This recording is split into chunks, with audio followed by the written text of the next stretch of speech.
Chairman, members, if we could go to tab 12, SB 784, a bill by our chairman, Senator Flores, titled Human Trafficking.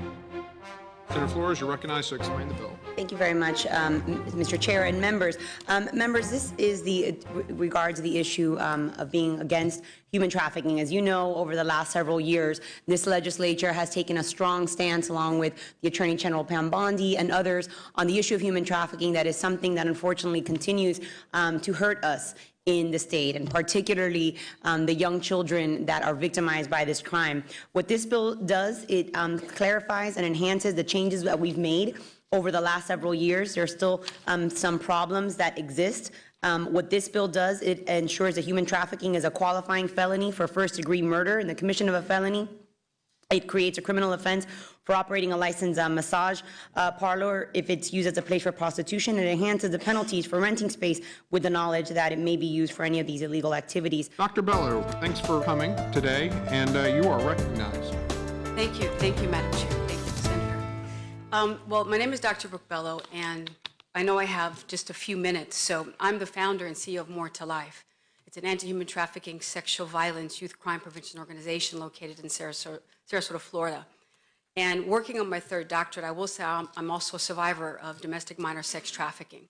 I was brutally raped at 11 years old. Straight A student, come from a very educated family. Mother was a victim of domestic violence, so it can happen to anyone. I ran away from home, and I was picked up off the streets unknowingly by two pimps, a female and a male. I was taken to a dirty hotel room, beaten up, injected with drugs, and that became my life for several years. The fact that I can speak before you today clearly, as I spoke before our Lieutenant Governor not so long ago, is an incredible thing. After such, I became a well-known actor, and I put all of my life savings into More to Life. More to Life, we have the first state-approved court-appointed restorative justice in-demand education. It is sexual violence prevention and education for men that are busted for commercial sexual exploitation, and it is very successful. I'm in such amazing support of this bill. I can tell you a story right now. We have one of our victims who was sexually violated by her father for several years, her and her sister. A baby was born out of that situation, and we work with the entire family. He's about to be released from jail, and had this bill been in action when it comes to child sexual abuse or a minor, there's no such thing as a child prostitute. And unfortunately, even recently in Polk County, there was a child charged with prostitution. And so this bill is going to really heighten that understanding so we can live with this on the ground throughout our state. This is highly, highly important. Had this bill been in effect a decade ago, this family would have understood that it wasn't their fault, that it's not their fault. And so it's not welfare that we give, but the psychological trauma issues that these individuals have is extraordinary. And the cyclical cycle of abuse can end, and we can end demand in our state. The president, his Eradication of Modern Day Slavery Summit at the White House, I keynoted. So I represent Florida, even at the Carter Center last year in October. So I represent our state in a positive way. When we go on to branding, I'm married to a beautiful Irish Italian man, and because of all the repeated rapes and bad abortions, we cannot have our own children. And so when we talk about branding and tattoos, which happened to me as well, I think I'm in high favor of the bill just because of that, and that should be a felony. I have this coin because of an ATF bust that we did recently, a sting operation of a 30-year-old woman who has been trafficked since she was 14 in the Jacksonville, Florida. The tattoos all over her body, and I will say that 65% of the youth, we work with up to 1,500 youth in our county, are Caucasian. So this is not an African American, a Latina, a Caucasian thing. This is so bipartisan and powerful. But she has tattoos all over her body. And we're pursuing to get some of those removed. She's been gang raped, beaten a ton of times, but there'll still be scars. So those that work in plastic surgery say, well, there'll still be scars. So the branding issue of this bill is absolutely extraordinarily important, and I'm in favor of that. And finally, I have not met a survivor yet that was not repeatedly trafficked as I was inside of a motel or hotel room. And so when we think of restorative justice in-demand education, which is what we call it at More to Life, it is AKA a John School or sexual violence prevention education. I did support House Bill 465, and Latvala and Spano came to our press conference because they added language to House Bill 369. I think it's highly important that those first offense hoteliers operating a place, letting or renting a room, should also have to attend that education. It is crucial. If we're going to, this is what we say at More to Life, take the man out of demand. And finally, I had 5 minutes, I think this is only 2, so I don't want to take up your time, but in our RJEDE, we have men at the end of the day, when they come here, they think that we are going to beat them up. At the end of the class, it's 8 hours and an hour and a half each week for 90 days. I shake their hand and teach them, and they hear from us, and they hear from doctors on the issues of sexual violence, what it causes, and we break the myth of prostitution being the oldest profession in the world and a victimless crime. And at the end, they have always been in tears, and they have stated, I didn't know. What about my son? What do I teach him? Which is why this program has been operating for 2 years, and men come on a volunteer basis, and now they are court appointed. So I am honored to be a Floridian. I am so thankful to you, Senator Flores. I'm so thankful to the writers of this bill. And when you look at me now, know that I should have been dead. And a lot of youth and individuals that we work with, they can begin to heal because the first thing they say is, Dr. Bello, but it was my fault. And I say, no, sweetheart, it was never your fault. Thank you very much. Thank you for that testimony today. Very moving. And we really appreciate your courage coming forward and the work you do now as well. Is there any debate? Senator Flores, you're recognized to close. Thank you very much, Mr. Chair. Really, my comments are addressed to Dr. Bello. I cannot thank you enough for your testimony and for your courage to come forward. I think that I speak for everyone up here that says I could not even imagine walking in your shoes, and that you have taken that life and turned it into something incredibly positive is moving, is amazing, and makes me proud and honored to say, you know, we do things up here that really change people's lives for the positive. So thank you so much for your testimony. We really appreciate it, members. I think that I could not have said it any better than she, so thank you for your support. All right. Our chairman, having closed on this important effort on her part, her latest effort in her long-standing crusade to eradicate our state of this stain of human trafficking. Administrative Assistant, please call the roll on final passage of CS SB 784. Senator Abruzzo, Senator Bean, Senator Clemens, Senator Hayes, Senator Huckel, Senator Legg, Senator Margolis, Senator Sachs, Senator Stargell, Senator Flores. Yes. Chair Bradley. Yes, by your vote, Senators, CS SB 784 passes. I turn the gavel back over to our chairman. In the Pledge of Allegiance.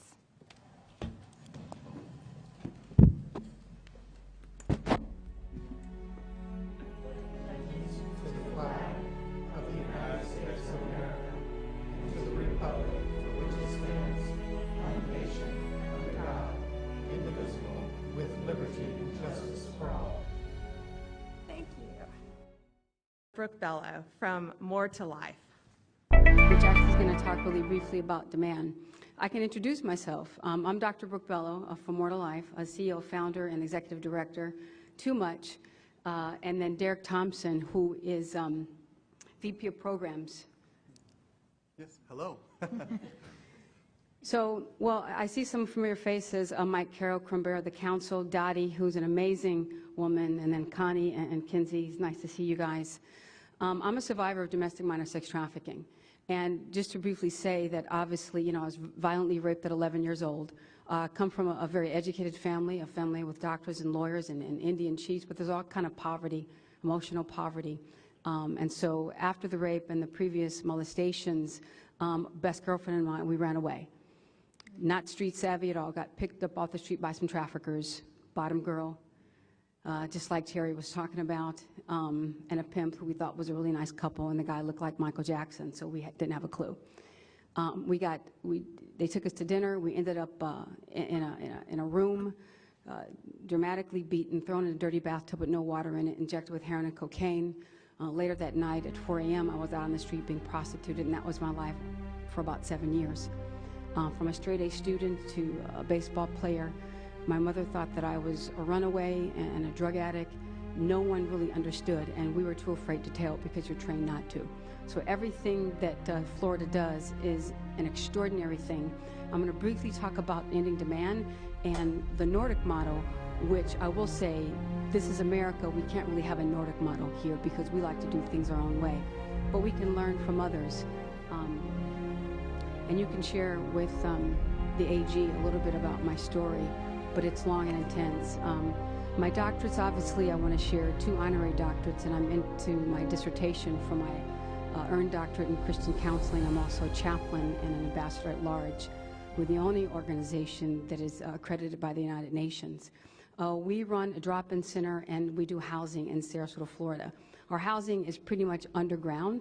We provide and pay for housing because not all survivors want to go into a safe house. Some just need independent living with a lot of oversight, and we provide that. We also train foster parents and assist Save Children Coalition in partnering and funding. We just did it yesterday in housing for new victims. We have a new victim. We have 5 new victims. We have 30 that we do deep case management, and about 1,200 youth that we do prevention with in our counties of Sarasota and Manatee. And over 60% of those in prevention are victims of sexual violence and human trafficking already in the system that we provide services for. But it's not deep case management because you can't provide deep case management for 1,200 kids. But what you can do is train the service providers that are already with them and identify, and we do internet smarts and a lot of really cool stuff that excites them. And the ones that do come in, we help them when we do parenting classes. The 30 individuals right now that we do deep case management for, and a lot of trauma-informed care in an incredible way. Girls going off to college, going off to school, we just did. I just got this badge from the ATF for a huge federal bust that we did a few weeks ago. One of the girls, as Terry was said, was in trafficking, violated from 6 years old, so even though the national average is 12, many of the victims we worked with started being violently raped, incest at age 3, full penetration and up. And so when they're groomed into trafficking, they don't really, you know, Harriet Tubman said this, I freed 1,000 slaves, and I could have freed 1,000 more if they only knew they were slaves. So victims don't know that they don't know, and it's through us that we teach them that. And I just wanted to say quickly that I'm a survivor of domestic minor sex trafficking, and the story is pretty harsh. But I want to tell you what happens when the love of God, with great therapists and great people around you in a village, over time, how you really begin to heal and discover who you are. I left making $20,000 a week as an actor to start More to Life. I put my whole life, my whole savings and everything into it, and we're doing really well. I have a team that worked for no money for me for a year.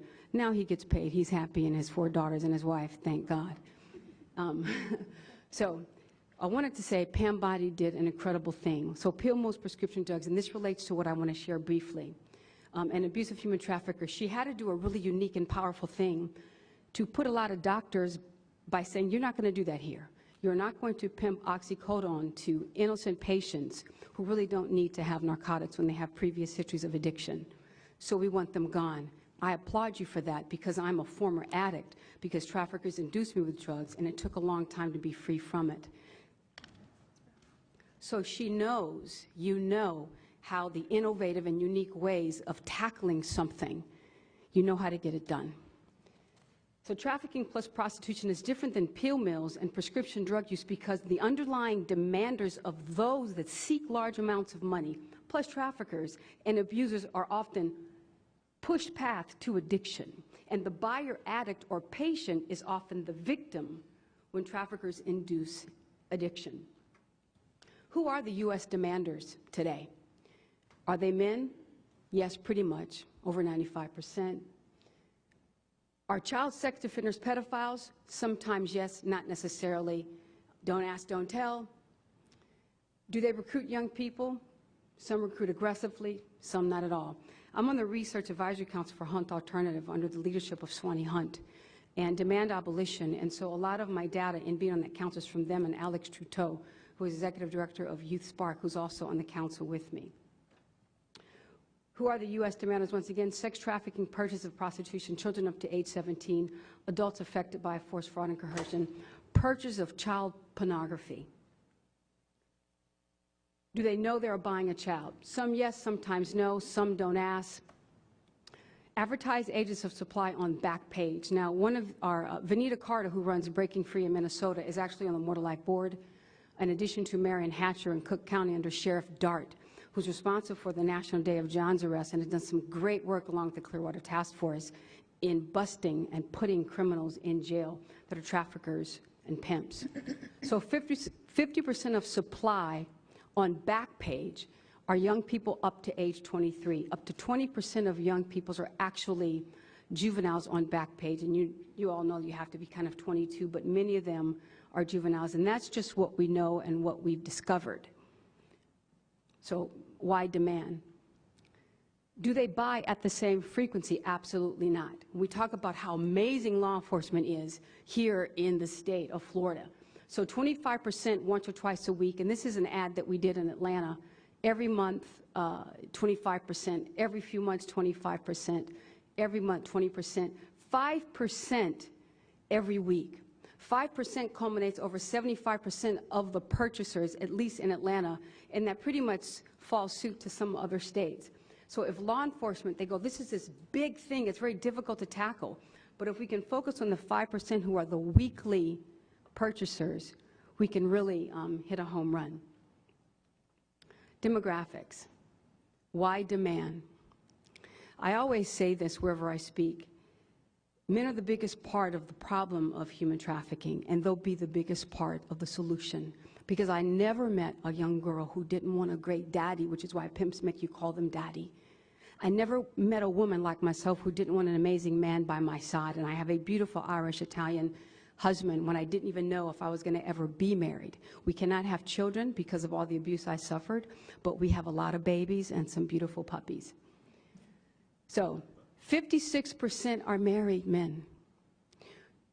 44% are single. Many of the men we already work with are John School, which Selah knows about and supports, and we honor them for all their work on that with us, is Restorative Justice in-Demand Education. It is based on our motto, blended with Vednita Carter, who we honor in Minnesota, and Marian Hatcher in Cook County Sheriff Department.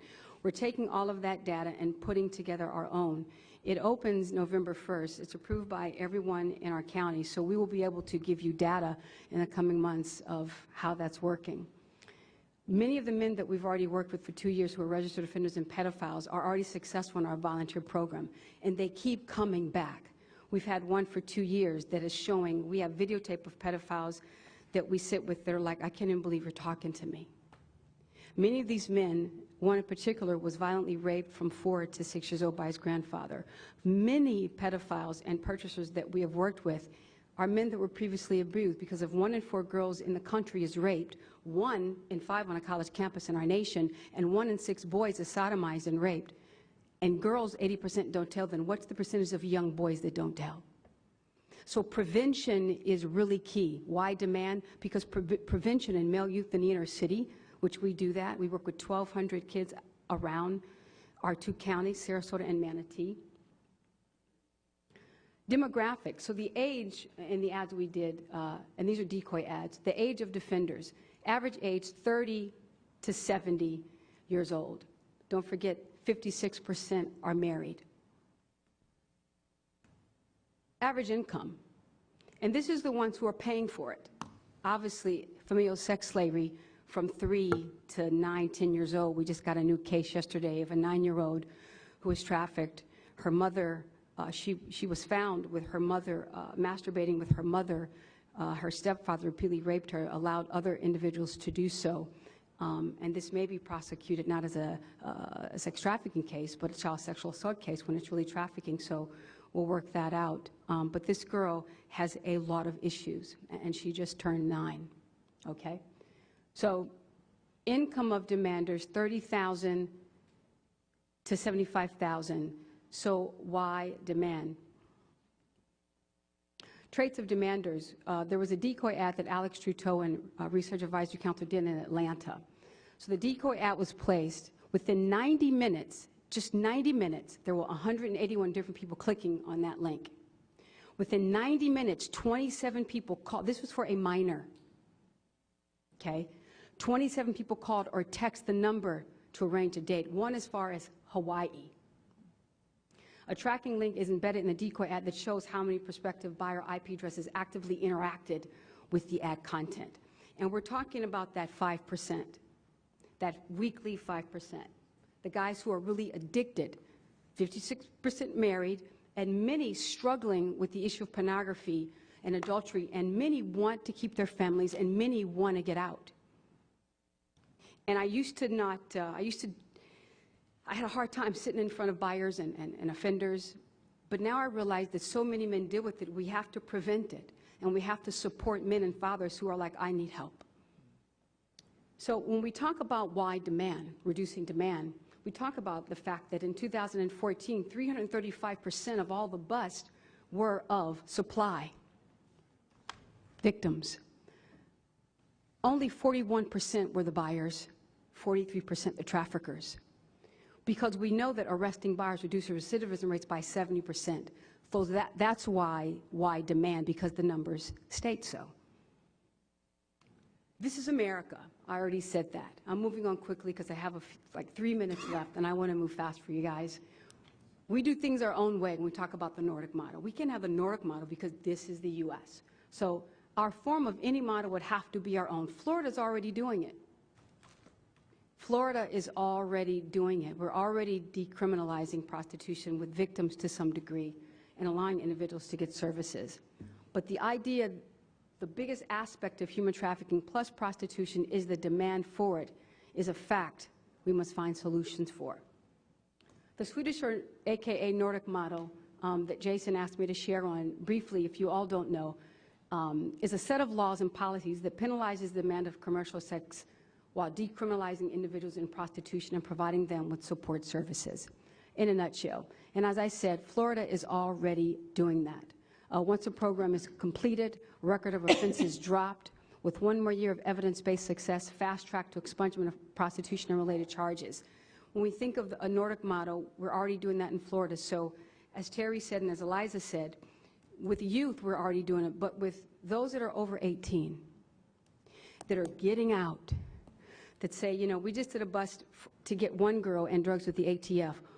There were other girls in the room. There were 3. We were able to pull 2 out. Each of them has 43 records, over 20 with prostitution charges, but they started at 14, 112. The process of them being able to get a job is very difficult because of that long history.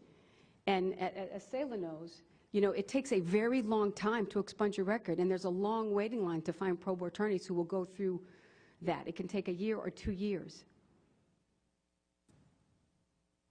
Where pimping and brothel keeping were legalized in 2000 in Europe, trafficking has increased and the welfare of prostituted persons has suffered.